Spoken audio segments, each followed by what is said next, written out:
Yo, yo, yo, yo, yo, yo, yo, Kaya yo, niyo ba ilabas ang inyong nararamdaman? yo. Hindi yata. Teka lang, Eh si Opa may kaya nais lang. Teka lang, may nais lang.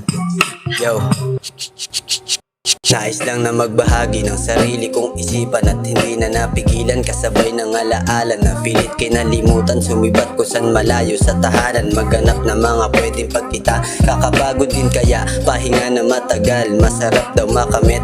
Hindi pa ko kontento sa mga nasusuot ko na damit. Malampasan, maiahon ng bagahe, lagi na lang nakaasa sa pagbabakasakal. Kasunod ng mga araw na muntik na rin madali, kaya ang landas na liko tinutuwid upang nang magmamana ay hindi makasakit. Haligi na ako ng tahanan, oo alam ko yan noon pa man. Aminado na hirap sarili ko ang nagpatahan sa mga kadalasang pag-iyak.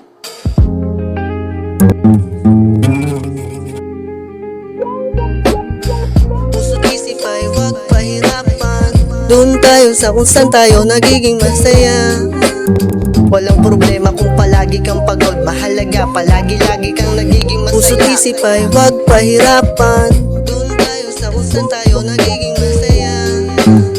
Walang problema kung palagi kang pagod, mahalaga Kaya aking titiyakin na matibay ang hagdan para naman madali na akyatan ng inyong apo. Pati na rin kayo, laman lang ng hiling na sana'y magtagal pa buhay na inutang lang. Kapalit tutubusin kundi naman sa mainam gagawin. Kapalaran ko na nga ba talaga ang magbahagi ng payo upang gawing lunas para mapagaan ang biyahe. Eto'y mistulang medisina kung sakali.